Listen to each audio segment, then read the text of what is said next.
Bienvenue dans Quand le ciel touche la terre, un espace inspirant pour apprendre à reconnaître la main du divin dans nos vies à travers nos joies et nos épreuves.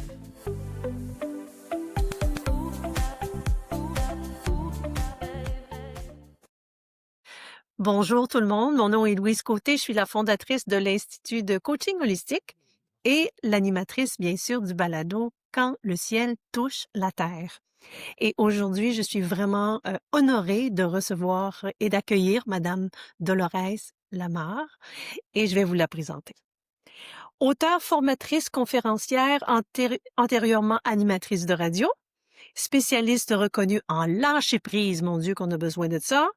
Dolores a écrit plusieurs livres en développement personnel, dont Le temps de lâcher-prise, qui est aussi en espagnol. Hein? Infirmière plus de 25 ans, elle termine sa carrière comme directrice des soins infirmiers avant d'entreprendre un tournant, la menant en quête d'équilibre, de mieux-être et de recherche pour aider autrui. Elle fonde l'Institut Dolores Lamarre, pont entre les médecines traditionnelles et complémentaires. Elle y partage les fruits récoltés, favorisant préventivement équilibre et santé globale. Bonjour Dolores, merci beaucoup d'avoir accepté mon invitation. Bonjour Louise, bien c'est moi qui te remercie d'avoir pensé à m'accueillir sur ton émission, sur ta balado, ton balado, parce que le thème qui m'a accroché tout de suite quand j'ai vu, c'est entre le ciel et la terre et le lien avec tout ça et la partie spirituelle aussi. Alors me voici près de toi. Je pense que la conjoncture des éléments fait qu'on est ensemble aujourd'hui. Alors, c'est un grand Oui. plaisir de partager humblement avec les auditeurs aussi ces expériences, qui feront partie de notre rencontre.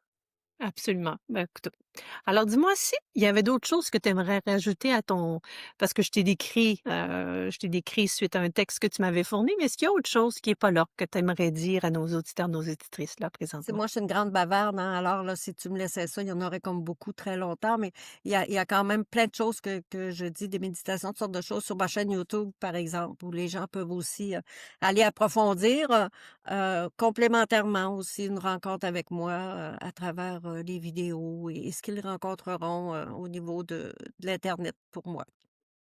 Super. De toute façon, on va tout mettre les liens pour te rejoindre à la fin. Les gens, ils vont savoir où te rejoindre. OK? Alors dis-moi, évidemment, là, on va parler de quelle façon la main de Dieu, la main divine est entrée dans ta vie. Tu as certainement plusieurs expériences à nous raconter, dont deux que tu m'as partagées. Alors, je te laisse aller tout de suite avec ça. Mmh. Ben, la première que j'ai mentionnée, c'est une expérience, DMI, c'est-à-dire, de mort imminente que j'ai rencontrée à 26 ans. Je dois, faire un petit recul, pour dire que de prime abord, moi, je suis gaspésienne, ça a rien à voir avec l'expérience, de mort imminente, mais j'ai été élevée dans une famille catholique avec, des croyances qui étaient très fortes. Mais moi, ce que j'aimais le plus, c'était, Jésus à l'époque, quand j'ai été seule. Je suis le bébé d'une famille de 14 grossesses, 12 enfants vivants et Oh, j'ai été, remis à ma naissance à une grande tante parce que ma mère a été très malade durant des années. OK. Alors, cette grande tante-là avait beaucoup une spiritualité qui était très importante et aussi, des croyances religieuses. Mais sa spiritualité, elle était grandiose, je dirais, et elle m'a Hmm, laissé à cultiver en moi des gènes, spirituels, comme on dit. OK. Et à l'adolescence, j'ai été, je dirais, je cherchais l'étoile, tu sais, en quelque part. J'ai grandi au bord du fleuve et je regardais la mer, l'immensité de la mer devant moi. Je voyais le soleil se coucher. Je me demandais où est-ce qu'il s'en allait, puis qu'est-ce que je faisais sur cette terre-là. Je me sentais un peu différente, OK. des autres autour de moi.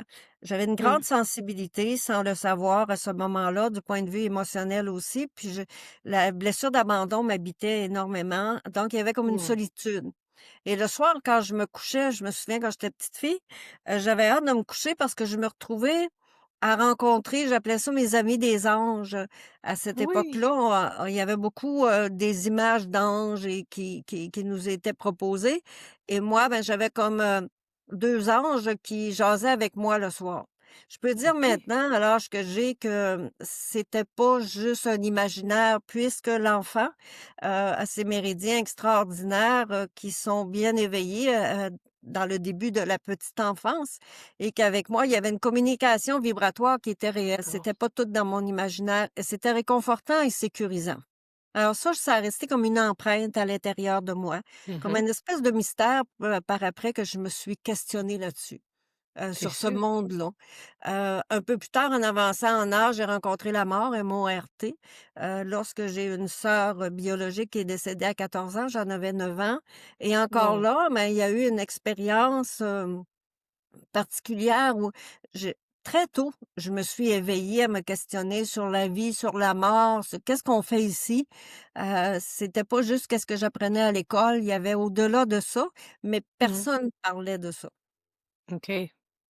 À l'adolescence, j'ai commencé je sais qu'aujourd'hui, ça s'appelle de l'écriture automatique, mais à ce moment-là, je ne savais pas. J'ai commencé à écrire, OK. des poèmes par écriture automatique, et c'était toujours je dirais que avec le vocabulaire d'aujourd'hui, bien sûr, Oui. que c'était canalisé, c'était vraiment inspiré, profond et ça allait direct avec le thème, que ce soit, par rapport à ma tristesse ou que ce soit par rapport à même, un enfant que je vois pieds nus puis qui marchait, tout ça, c'était vraiment des textes, qui étaient à propos. Plus tard, j'ai tout refermé. Alors, on était Ah. dans les années 70, il y a eu comme la révolution tranquille au Québec, j'ai tout refermé, Mmh. j'ai jeté le bébé et l'eau du bain avec, Oui. c'est beaucoup de gens et j'ai commencé à croire que tout reposait sur mes épaules pour vivre ma vie. Que j'étais, seule dans le sens de même si j'étais accompagnée, j'avais des conjoints, tout ça, j ce que fallait que ce soit moi qui me débrouille et qui avait la somme de la responsabilité de moi-même à part entière et peut-être aussi de la planète. Donc Oh j'ai mon le Dieu! rôle de sauveur, pour moi était très important. Je suis devenue infirmière. Elle aidait beaucoup dans le rôle de sauveur, à le combler, à C'est le sûr. nourrir et ça cachait, ça camouflait la victime qui était profondément en moi, de la blessure d'abandon puis d'autres choses aussi. J'ai été en couple avec quelqu'un et bien sûr, j'ai eu un enfant, à 25 ans. Puis, à 26 ans, j'ai commencé une grippe, comme, un état grippal qui était important. À ce moment-là, j'étais infirmière sur la base Côte-Nord. Et Ah, OK. ben, je voulais pas, je sentais que ça s'aggravait, mais en même temps, ben, je me soignais avec ce qu'on connaît et tout ça. Je voulais Mmh. pas aller à l'hôpital, déranger les filles parce que déjà, il y avait du travail, il y a pas tellement de personnel aussi, en région comme ça. Donc j'ai je me suis mis à faire de la température, très élevée. Je suis devenue très, très faible et on m'a Ouais. retrouvée, assise par terre, enveloppée dans un sac de couchage, chez moi, parce que Mon j'avais Dieu! très, très froid, puis j'avais à ce moment-là, j'avais un peu perdu la carte avec la réalité, le contact Mmh. avec la réalité. Alors on m'a amenée à l'hôpital, dans la basse Côte-Nord et on a essayé de me traiter avec des antibiotiques, mon corps ne répondait pas. Oh! Hem, donc on a essayé, on a changé d'antibiotiques, et mon corps ne répondait pas. Mmh. J'ai commencé à me sentir, que je dirais, c'est le mot, c'est comme un peu perdue, perdue dans l'espace-temps.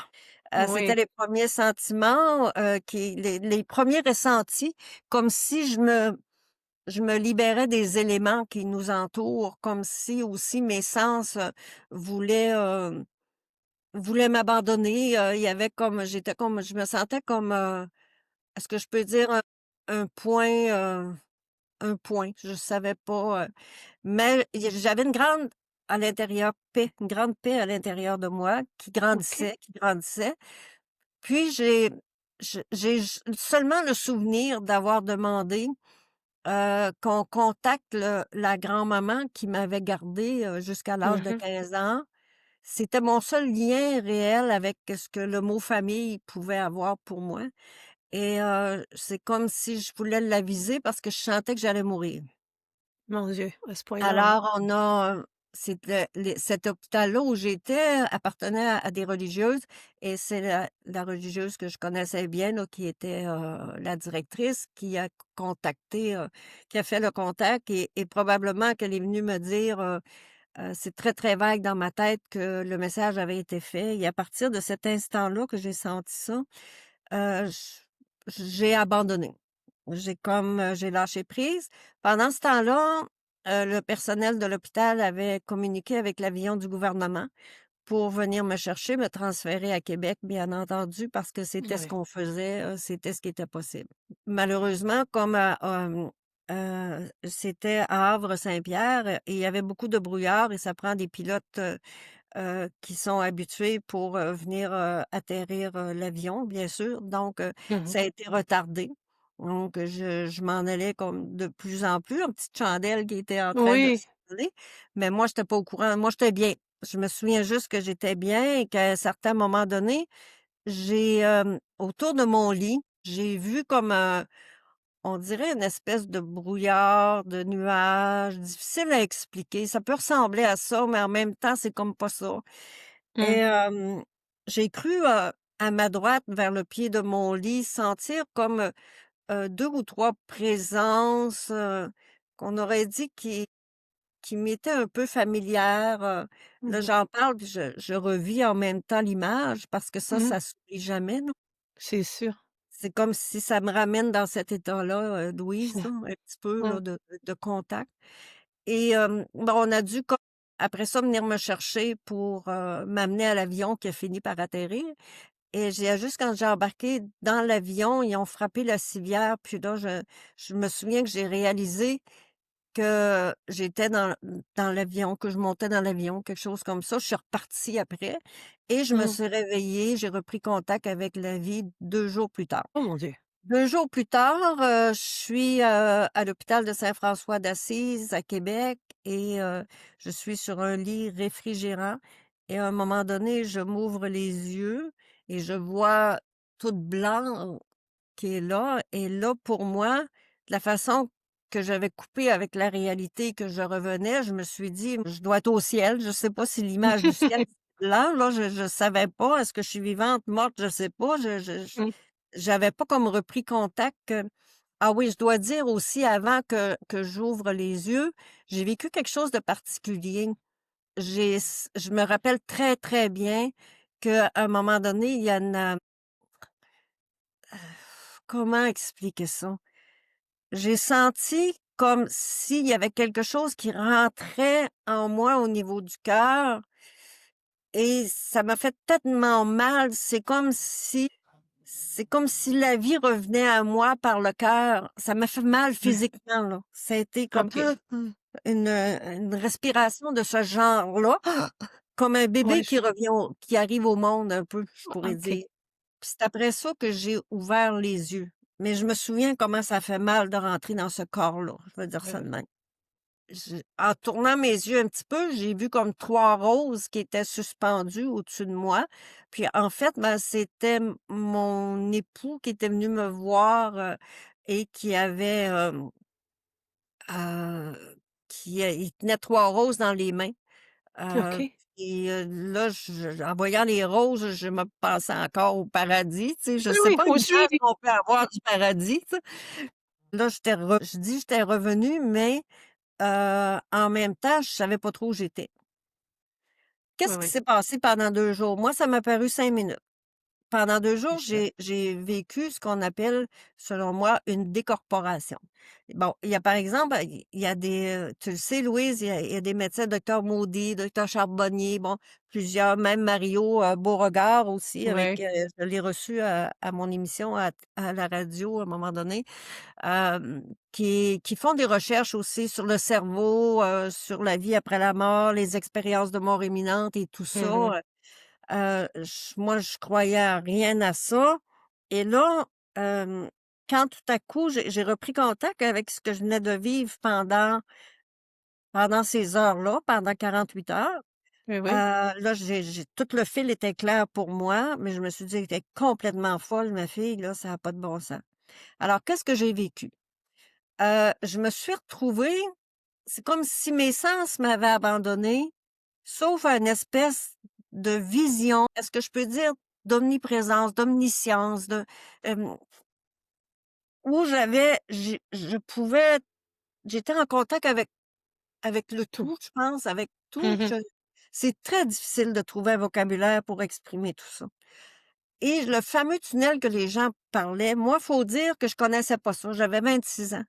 J'avais jamais entendu parler d'expériences semblables. Alors, j'ai pas pu comme rationaliser tout ça puis l'inventer. Ça a été comme ça. Mais Ouais. effectivement, je pouvais constater, observer que ce corps charnel-là que j'avais n'était pas une matière, même s'il avait comme une forme. Il était dans ce tunnel-là comme en transition, je pense. OK. Et j'ai commencé par passer des étapes. C'est comme si le tunnel était plutôt, comme oblique et mon Ouais. corps, moi, s'en allait, montait tout doucement dans ce tunnel-là en traversant des couches. Mon cerveau m'a donné les images comme, hem des couches de nuages qui étaient très grisâtres au début, qui étaient presque charcoal et c'était lourd, j'étais pas bien là quand je traversais le tunnel à ce moment-là, Sûrement. j'avais l'impression d'avoir une oppression. Là j'avais, comme un contact à un moment donné spontané que Mmh. c'était, je dirais, inconfortable. En tout cas, j'ai Sûrement. et là, ça a continué puis ça changeait continuellement Heu, ça s'apaisait, ça s'apaisait, ça s'apaisait et à un moment donné, j'ai comme senti la présence avec un P majuscule, je peux pas j'ai pas d'autres mots et j'ai c'est comme si je voyais tout dans 360°. Je voyais tout et il y avait comme une espèce de halo de lumière qui était Mmh. comme au-dessus de moi, mais une lumière que j'ai jamais retrouvée. Heu, j'ai rencontré une personne qui, plus tard dans la vie, qui avait fait aussi une expérience de mort imminente comme moi et c'était un musicien et on a cherché souvent pendant des après-midi à retrouver aussi le son de cette lumière-là. En fait, la lumière OK. était un son. C'est comme je peux pas expliquer, c'est comme si la lumière, de par sa vibration, était le son. Le son était la lumière, la lumière était le son. C'était d'une splendeur, quelque chose, c'était tu sais, quand tu dis: «Ça ouvre le Ça cœur», là, je ne sais pas, ouais, là, ouais. mais c'était Il y a pas vraiment mot, il y a pas de appelant, mots comme mmh. attractif, mais d'une douceur, mais je sentais comme un yang avec ça, une, une force, une douce force, mais Mmh. vraiment beaucoup, là et c'est comme s'il y avait dans ce halo-là, un espèce de profil tout à coup qui s'est installé. Ça m'a pris du temps avant de réaliser que le profil était de côté avec une espèce de chignon et moi, Mmh. avec ma blessure d'abandon d'enfance et que oui, tu sais, j'ai eu on a pris soin de moi, mais au niveau affectif, la chimie, l'alchimie de l'amour, était pas présent là, comme une mère avec l'enfant ou, bon Mmh. et elle qui s'appelait Aurore, c'était une dame très âgée, mais elle là, je me souviens, j'ai une photo d'elle, je suis dans ses bras et ça, c'était l'amour même et Oh mon Dieu. c'était comme si il y avait cette rencontre avec l'amour dans l'image. Ça m'a pris du temps à comprendre et au moment que je suis arrivée avec cette image-là qui m'est venue, on aurait dit que mes sens commençaient à se reconnecter à moi et c'est comme si j'ai entendu, c je vais dire ça dans mes mots, c'est pas le temps que tu viennes, tu dois retourner, tu as du travail à accomplir sur terre, puis tu as une fille à t'occuper. Ouais. Mon Ouais. enfant, c'était une fille. Mmh. C'est là que je suis partie instantanément, je suis rentrée dans ce corps-là et ça m'a fait très mal. Alors ça, c'est mon expérience de mort imminente. Je me suis permis de l'écrire dans mon dernier livre. Ça a été difficile d'accueillir puis d'accepter ça. Aujourd'hui, je suis Mmh. confortable. J'en ai parlé aussi, j'en avais parlé avec Mario Beauregard, tu sais. Mmh J'aurais mh. donc aimé pouvoir, avoir des électrodes sur la tête à ce moment-là, puis pouvoir voir comment le cerveau tu Ouais. sais, les études scientifiques de la Oui. science En fait, la science, elle vient de l'intelligence de l'univers, hein, Mmh. c'est sûr. Mais pour moi, c'est clair, ça a été vraiment une expérience j'ai fermé la porte à ça parce que là, je voulais pas, Mmh. heu, Ça je fait voulais peur pas en beaucoup? parler. Parce que je me disais, ben, d'abord, je l'ai banalisé. J'ai dit: «Bon, je sais pas», mais tu sais, ça m'a paru vraiment 5 minutes, là, ce grand voyage-là. Les 2 jours, là, pour ce que ça m'a pris pour ce voyage-là, jusqu'à la rencontre avec ce halo de lumière-là, là, j'en conclus que c'est les 2 jours puisque c'est ça, j'ai perdu la carte, comme on dirait. Puis Ouais. c'est juste après, vers 40 ans, que je pense que ça, c'est venu dans ma vie pour installer une petite lumière. Souffler sur la bougie qui était déjà là, qu'on a tous à la Oui, naissance oui. et éclairer mon parcours. Puis comme j'étais à l'époque une bonne contrôlante madame parfaite, tu sais, c'est pas pour rien que j'ai écrit sur le lâcher prise, hein, j'ai dû guérir madame hein? Oui. Donc c'est ça.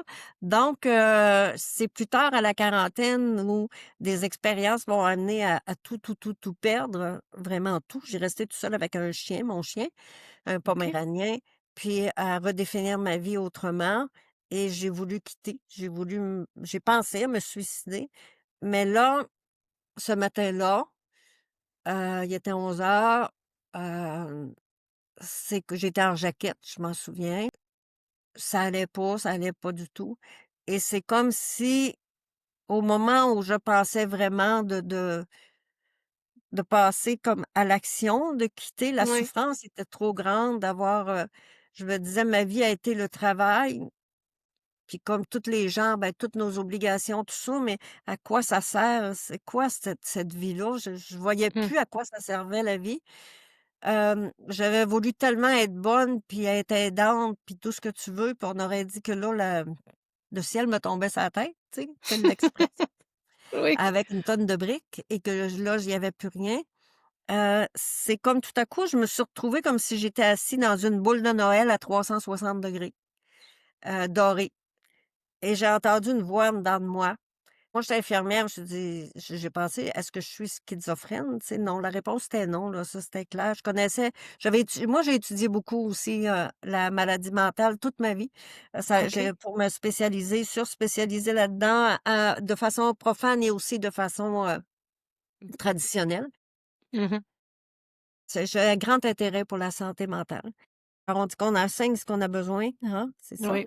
Puis, parce que ma mère, à la naissance, elle a fait une psychose quand j'étais dans son ventre et Oh! ça m'a un peu traumatisée quand j'ai appris ça jeune et Évidemment. ça a été la base de ma recherche pour comprendre le cerveau, la maladie mentale. J'ai travaillé longtemps en neurochirurgie comme infirmière aussi, je voulais OK. comprendre. L'humain, moi, a toujours été au centre de ma vie. Oui. C'est important, on se rejoint comme ça, Louise, je sais, j'ai cliqué tout de suite, moi, avec toi, avec ton site, avec ton image en premier, la femme, Oui. l'être que tu es. Il y a quelque Mmh. chose comme ça qui nous rapproche, et toujours, donc à ce moment-là, j'ai entendu comme une voix qui me disait: «Choisis la vie». Et c'était pas ce que j'avais envie. C'était une voix qui était très caverneuse, très yang, très Ouais. rond, tu sais, mais Ouais. en même temps comme enveloppante et Enveloppante, ouais. paternelle, là, quelque chose de et là, j'ai entendu une deuxième fois: «Rechoisis la vie maintenant». Tu sais, c'était quasiment comme un ordre divin, Ouais, on c'est va dire. impératif, là. Oui. Ouais, puis pourtant j'étais pas dans l'hallucination ou non, j'étais présente à moi. Et là, me suis entendue répondre: «Oui, je veux choisir la vie, mais je veux plus jamais vivre ce que j'ai vécu et je veux comprendre mon passé. Je veux pas Oh! retourner là». OK. Et c'est après Mmh. ça que j'ai commencé à écrire les livres aussi, là. Chaque livre que j'écrivais était des enseignements de mes vies passées aussi que je partageais. Mais j'avais pas OK. écrit le premier livre, Le temps de lâcher prise, pour le mettre en édition. J'avais écrit ça comme pour moi. C'était Oui. pour moi. C'est quelqu'un qui était proche de moi qui m'a encouragée à mettre ça sur le marché, puis après, Mmh. j'en ai écrit d'autres et à chaque fois, c'est le résultat d'un passage de ma propre vie, tu sais.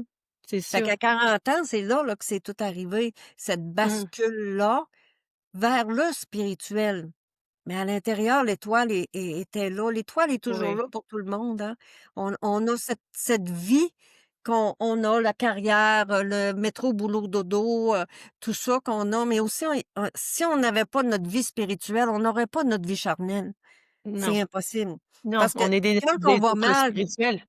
ouais, quand ça va pas, tu sais, on a besoin d'un appel naturel, aller à la mer, dans la forêt, dans la nature. On a besoin de prana, on a besoin de que l'appelle chi, éther ou tout ce que tu veux.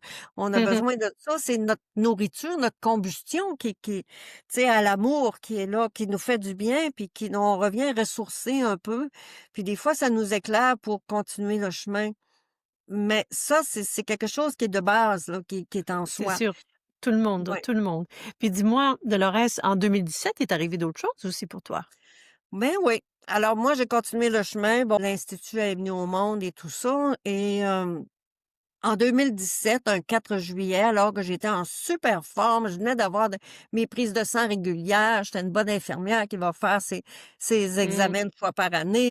Tout était beau dans mes laboratoires et le téléphone sonne. J'avais eu une mammographie de routine et on me dit que là, on veut une échographie. Alors moi, je connais toute Oh, la patente, donc je me dis: c'est pas bon J'en parle signe. pas parce que moi, je fais partie des gens qui gardent à l'intérieur pour éviter de recevoir de la fausse compassion ou recevoir une, «T'en fais pas, c'est pas grave, ça va bien aller». Il y a rien d'aidant d'entendre ça et Non. j'aime mieux faire mon chemin en dedans, puis quand je sens que moi, je suis harmonisée avec ce qui se passe, je peux le partager à des gens de confiance. Mmh. Et ça m'a pris un mois pour le partager avec, ma fille, bon, particulièrement. Puis, c'était ce qui était le plus dur aussi avec ma Mmh. fille aussi. Mais c'est ça. Donc ça a été confirmé un cancer du sein avec une tumeur agressive, qui était tout petite, mais qui avait des grandes dents. Pour moi, là, je m'étais fait une image qu'elle avait des Ouais, grandes dents, là, tu sais, un peu comme c'est un les film, pires. là. Ouais, Mmh. c'est ça, une petite bébite à grandes dents. Mais je j'avais pas le goût de combattre. En dedans, ça me disait: «Non, non, c'est pas le chemin combattre, c'est le chemin écouter, comprendre». Alors, Ouais, qu'est-ce que la petite bébite veut te dire? Il y a quelque chose que tu pas compris, peut-être que ça pourrait t'aider d'aller recevoir bon, écouter ça, tu sais, des gens vont dire: «Ah, ah, ah», tu sais, bon, l'ésotérisme et la métaphysique, ouais, mais bon, tout est bon, corps, âme et esprit. On devrait soigner le ouais. corps, l'âme et l'esprit en même temps et non pas seulement qu'une partie matérielle de soi. Donc oui, c'est le diagnostic est tombé et à ce moment-là, moi, j'avais 21 personnes. Ça faisait longtemps, j'organise des voyages dans le monde, en Oui. quête de l'énergie, comment l'énergie, des anciennes civilisations peut apporter de l'aide pour l'équilibre personnel et tout ça. Mmh. Et j'ai voyagé comme ça en amenant des groupes du Québec, particulièrement, parfois des gens d'Europe aussi avec moi, dans les terres autant, mayas en Inde, À en Bali, Israël, en un peu Égypte, partout. ouais. Et là, cette fois-là, je repartais en Égypte pour un 6e voyage et ben, quand, j'ai eu une biopsie le 11 septembre et après j'ai dit à ma chirurgienne: «Moi, je pars en Égypte». Rester ici puis attendre le résultat, ça va être me torturer. Je pars. J'ai un rendez-vous en Égypte et je pars et le 4 octobre, j'étais sur un chameau dans le désert, tu sais, puis j'étais très bien. Mon voyage en Égypte a été, je dirais, supporté par les anges. Est-ce que je peux dire ça? Mais il y avait comme Mmh. une énergie qui était là, qui était pas commune pour moi, là. Mmh mh. C'était une force. De toute façon, pour moi, la première fois que j'ai mis un orteil en Égypte, Louise, j'étais chez moi. Alors je suis Ah mon Dieu. retournée, je suis allée 7 fois. Ouais. Et j'ai encore des amis là et tout ça. Donc en revenant de l'Égypte, j'ai rencontré l'oncologue et l'oncologue, bon, m'a proposé, ce qu'on propose habituellement. J'ai fait des choix par rapport à ça, mais je veux revenir au point important de l'expérience du cancer du sein. C'est que entre le 4 de juillet et les jours qui ont succédé, je me suis mis d'abord à faire une espèce de rêve que je dirais que c'est plutôt un songe qu'un rêve, Ouais. où durant mon rêve, il y avait une espèce de grand poignet blanc qui venait me chercher ici puis qui disait: «Suis-moi». OK. Deuxième nuit: «Suis-moi». Et la troisième nuit, c'était comme: «Suis-moi, t'en as pas assez fait? tu veux pas te reposer? Tu sais, je le dis dans mes Ouais. mots. Oui. Et là, ça m'a comme moi, j'ai un petit côté rebelle en dedans, là, tu sais, qui m'a dit: «Non, c'est pas le chemin que je choisis de partir avec toi. Moi, Oh! j'accueille ce cancer, cette maladie-là. Je sais pas, là, qu'est-ce qui fait que, mais je veux avec clarté traverser l'expérience. Elle veut m'enseigner quelque chose, puis ça finit là. J'ai pas refait ce rêve-là. Quelques jours plus tard, c'était un dimanche matin et pour moi, le dimanche matin, c'est une journée de prière, tu sais, j'ai pas besoin de me mettre à genoux pour prier. Moi, je regarde la beauté de la nature, puis tu sais, tu comprends? Mmh. C'est une Ouais. prière qui est une élévation du cœur, de la Ouais. conscience, tu sais, puis ça peut Ouais. m'arriver plusieurs fois par jour, en faisant un popote. Des fois où, tu sais, je remercie Mmh mh. d'être là, il y a de la gratitude.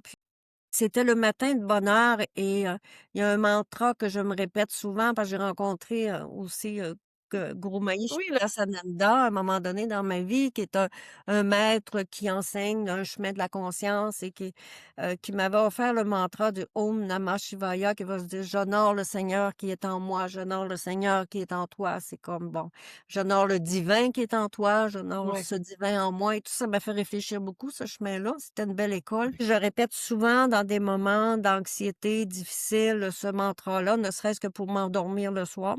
Alors je peux vous le OK. proposer aussi là. Oui, Om qui veut dire, hein, c'est le son de la création, Nama c'est le o nom, Shivaya, Shivaya, Shivaya le Seigneur, mais qui veut dire le divin, la bonté, ce qui est lumière à l'intérieur de soi. Donc j'honore tout ce qui est plus grand que moi, dans le fond, qui habite oui, en oui. moi. C'est ça. Alors, c'est un beau mantra. Et je répétais ça avec douceur pour me détendre parce que devant le mot cancer, c'est, tu t'appelles tumeur, tu sais, puis c'est la Oh! mort. J'étais pas sûre que j'avais envie de mourir, là. Non. Non. Ce qui était clair, c'est non, je ne me bats pas. Non. Non, parce que je vais perdre mon énergie, puis mon corps a besoin d'énergie pour que ça aille à la bonne place. Et Tu c'est avais ça qui s'est besoin de passé comprendre, aussi. comprendre qu'est-ce qui se passe à l'intérieur de moi, Ouais, je veux comment je me suis comprendre. peut-être Oui, et j'avais accueilli que si le Dieu que moi j'aime, parce que dans ma religion, on l'appelle comme ça, j il est pas matériel, il est intemporel, mais que s'il a besoin de moi ou je sais pas quoi, il me rappelle, là, mon chemin est complété. Il est complété, pour que ça me donne quoi de me battre avec ça, là, tu sais? Il doit y mmh, avoir d'autres choses après, puis bon, c'est comme ça. Moi, j'aime ça l'espoir, puis, la vie et tout ouais. ça.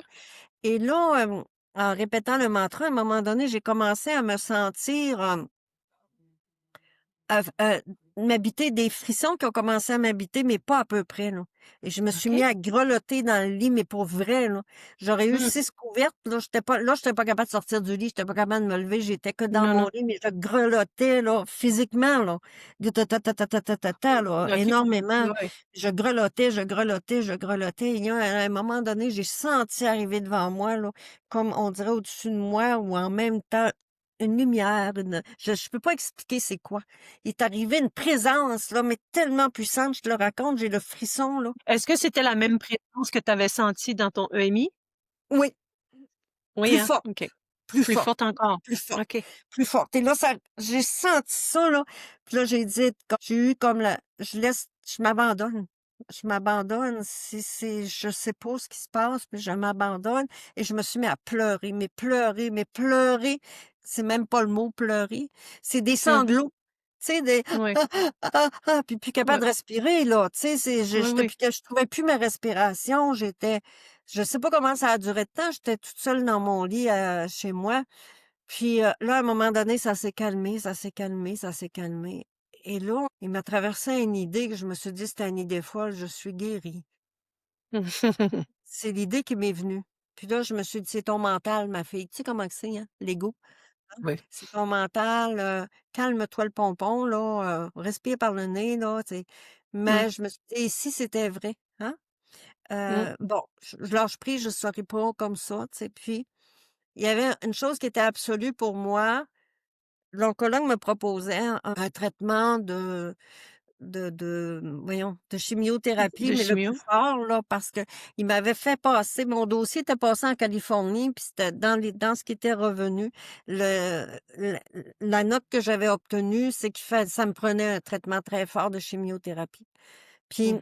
moi, à l'intérieur, on aurait dit que toutes ces expériences-là, ça allait pas loin en dedans. J'avais une conviction profonde que la chimiothérapie m'aurait tuée malgré que comme infirmière, je connais quand même Oui, oui, bon, les les bienfaits bénéfices de la de chimiothérapie, tout ça, mais ça, c'est mon corps, puis je sentais que c'était pour moi. Alors, quand j'en ai ah, parlé, j'ai donné ma réponse à l'oncologue. Elle était vraiment déçue parce qu'elle a été formée pour sauver la vie, mais elle était plus que déçue, là. On va dire ça comme ça. OK, C'était une OK, femme de caractère et ouais, c'est comme si moi, je tenais pas, tu sais, j'étais pas téméraire, puis je voulais pas me suicider, mais c'était tellement fort en dedans de moi d'écouter ma voix en dedans mmh, que ça, pour moi, ça valait de l'or, puis c'était je m'abandonne à ça, puis c'est tout. mmh, Mais par contre, je sentais d'accueillir la radiothérapie, donc j'ai eu de la radiothérapie très, très forte, là. Mais plus tard, j'ai reparlé avec, cet oncologue-là parce que là, il a fallu que j'aille mon congé de tout ça, puis on a eu ouais, tellement un bel échange. Elle m'a apporté un grand respect. Elle a dit: «C'est pas souvent, madame Lamarre, que je rencontre des clients en tout cas, qui ont fait ce chemin-là, cette ouais. décision-là, mais je l'ai fait en lucidité, avec calme et douceur. J'étais pas dans le désespoir et la détresse, là, Non, pas non, du tout. non. Non, mais c'est J'étais parce que c'est vraiment une expérience mystique que là, que tu as oui, vécue et puis oui. tout ton être savait. Moi, là, oui, moi, je dis des fois, là, moi, ce matin-là, j'ai rencontré Dieu. Puis, tu sais, Mmh, moi, là, j'étais comme tout le monde, envoie le let's go, le travail, les affaires, madame parfaite, comme je disais, tu sais. Je te dis que Dieu, pour moi, là, il était bien loin de tout ça, là. J'ai été payer mes factures, puis bon, tout ce qui est là aussi. Mais en ouais, dedans de moi, j'avais rapporté quelque chose de grand de mon enfance, de ma petite enfance, puis ça m'a rejoint plus tard comme adulte. C'est pas mmh, moi qui est retourné à ça, c'est ça qui est retourné parce que j'ai ouais, ouvert mon cœur, j'ai ouvert ma voix en dedans. Oui, ça a été par des expériences douloureuses, mais 2 fois par la maladie, mais ça a été ça et ça a changé vraiment, beaucoup la donne parce que j'ai commencé à accueillir que ce que j'avais vécu je l'avais vraiment vécu avec amour aussi, puis que ce ouais. que j'avais rencontré, c'était tout à fait ce que je suis en train de raconter aujourd'hui. Puis pour moi, c'est ma vérité. Alors chacun, Mmh, on a notre vérité. Mais si je partage aujourd'hui ça avec toi, Louise, ben, je me dis, le hasard et l'anonymat de Dieu, c'est qu'il y a au moins une personne à quelque part qui a besoin de l'entendre, puis qui a vécu c'est des sûr. choses comme ça et qui a besoin de l'entendre, d'être rassuré. Puis ça, là, c'est un grand cadeau parce que c'est un peu tabou d'en parler. Mais moi, je Mmh. suis confortable maintenant d'en parler, puis je voudrais qu'on en parle plus aussi parce que d'ouvrir la porte à plein de gens qui ont le goût. S'il y en a qui veulent m'écrire aussi, là, c'est pour Parce que partager. écoute, moi, je trouve ça tellement beau, Dolores, parce qu'il y a des milliers de personnes qui ont vécu des expériences de mort imminente, qui savent même pas qu'il y a un nom à Ouais, ça, qui en parlent pas justement à leur famille parce que bon, on veut pas justement qu'on nous ouais, prenne pour des fous ou des folles, etc. ouais, Donc, d'avoir quelqu'un comme toi qui vient témoigner, raconter ouais, ouais, avec tes mots ton expérience, en plus de ton expérience de cancer du sein, de cette expérience mystique là ouais, de guérison, de miracle là, à quelque part, hein, je trouve que ouais, c'est bon de l'entendre parce que les ouais. miracles existent. Les Parce miracles que ça existent fait au quotidien. longtemps, hein, tu vois? C'est en 2017 où j'ai eu ce diagnostic-là, puis bon, tadam, tu sais, j'étais encore là, Ouais. mais Mmh. je suis plus Mmh. la même personne, je suis pas à la même place. Non, non, non, non, c'est Non, sûr, ça fait nous grandir quelque évoluons, chose de hein, c'est rare, là. ça. Ouais, Mais par contre, je suis absolument. une fille ordinaire qui enseigne l'extraordinaire, je dirais ça comme ça, un peu comme toi. Mmh. Donc de le sacré qui est à l'intérieur de nos enseignements est Oui, précieux et j'en parle à tous mes étudiants, aux gens qui viennent en consultation, tout ça. C'est ce sacré-là pour moi, c'est tout ce que j'ai raconté tantôt en fait partie. C'est, le ouais, grand respect aussi envers ce qui il y a un plus grand qui nous habite, qui nous nourrit. On n'a pas à penser qu'on est tout seul dans la vie, puis que tous les non, problèmes, là, c'est nous autres qui doit y répondre. J'ai compris ça tard. Je l'ai compris après 40 ans, Louise, mais je l'ai compris. ouais, Et aussitôt que j'ai commencé à le comprendre, je me suis dit: «Si c'était vrai», j'ai ouvert mes horizons, j'ai ouvert mes œillères, je me suis ouverte de toutes les façons pour accueillir qu'on me donne de l'aide qui se présente pas nécessairement de la façon que je voudrais que ça arrive, puis au moment que ça ouais, arrive, mais qui se présente. Et des fois, mmh, sur le coup, c'est étonnant parce que des fois, c'est comme: «Ouf! comme sur un tapis, là, qui est un tapis volant qui s'en va, puis là, tu cours parce que tu Ça te va vite, demandes comment ça se ça va fait que ça vite. se manifeste comme ça. D'autres Mmh, fois, ça me fait rencontrer mon ego à l'intérieur de moi pour que je continue de mmh, mieux le connaître parce que l'ego, c'est un ami qui mmh, veut, qui veut se faire connaître, travailler avec nous, puis le mental qui nous parle tout le temps de cet ego-là comme il voudrait qu'on fasse. Mais tu ouais. sais, c'est un chemin, puis c'est être un humain, là, c'est merveilleux. Et pour moi, c'est devenu encore plus merveilleux quand ce grand mystère s'est révélé à l'intérieur de moi, être une expérience, à Mmh. laquelle je peux pas tourner le dos. Puis Non, que non. mais je continue ma vie, là, moi, tu sais, je suis pas mystique, je suis pas dans une caverne, je prends un verre de vin à l'occasion, tu sais, je suis comme, je papote, j'enseigne, je fais plein des affaires comme tout le monde, là. Tu Ouais. sais, je m'achète une voiture, j'ai besoin de manger, je Ouais, fais tout, ouais, tout, tout.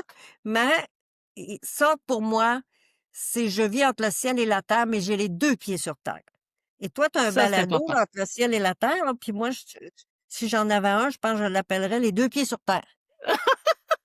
Parce Alors, c'est que peut-être ce qui s'en vient, c'est peut-être ce qui s'en vient, Dolores, on sait pas, hein? bon, On ça sait je sais pas. pas, Ouais. mais les 2 pieds sur terre parce que, tu sais, dans toutes les années, ça fait 33 ans cette année que j'enseigne OK, et wow. tu sais, c'est puis que je fais des conférences puis tout ça, puis, hem, j'ai enseigné ici en Europe. Mais tu sais, à quelque part, j'entends la souffrance des gens, puis le besoin des fois de flyer, passe-moi le mot, là, parce Ouais, que ouais. quand on goûte à la méditation ou quelque chose, des fois, on voudrait comme rester là. Mmh. Mais on est sur une planète aussi, mais ce qui nous empêche d'avoir les 2 pieds sur terre, c'est la souffrance. Bouddha a dit: «La plus grande souffrance d'un être humain, c'est l'ignorance qu'il a de lui-même». Ben Mmh. moi, dans mes enseignements, puis je sais que toi aussi, on aide les gens à les rencontrer eux-mêmes aussi.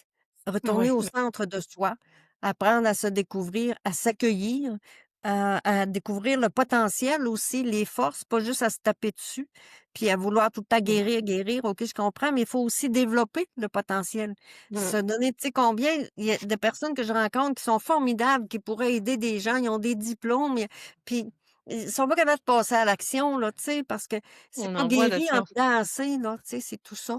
Fait que les gens ont besoin d'amour, puis avec le système de santé actuellement qui est en souffrance, mais la santé mentale, elle demande beaucoup et il y en a pas d'intervenants aussi qui Non, sont là malheureusement. et au moins, heu, par la méditation, par l'accueil à soi-même, par le contact avec la nature, par plusieurs formes d'écoute, d'exercice, écouter tes balados à toi, tout ça là, tu sais, c'est une école, tu sais. L'école, c'est pas Mmh. juste sur les bancs, hein, c'est autrement aussi. Et puis moi, je te lève mon Absolument. chapeau d'avoir créé ton balado, Louise. C'est un Mmh. modèle pour moi, puis, ça me pousse peut-être vers ça aussi, mais c'est un modèle pour moi, puis il devrait en avoir plus, Alors, bien sûr. merci beaucoup. J'accueille ton compliment. Merci, Dolores. Elle est Alors bavarde, évidemment, hein? comme vous oui, oui, mais j'ai pas eu besoin de poser beaucoup de questions, c'est fantastique c'est fantastique pour moi. Mais Dolores, je te remercie énormément d'avoir partagé, puis je sais qu'on pourrait parler pendant 3 jours de temps.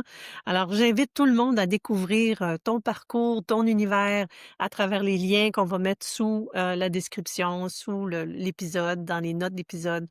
Et puis, bon, tu le dis, tu fais aussi des voyages, de l'accompagnement individuel, des formations et j'en passe. Et peut-être même un futur balado, qui sait? Puis j'espère que tu vas m'inviter, hein? J'espère que tu vas m'inviter. Oui!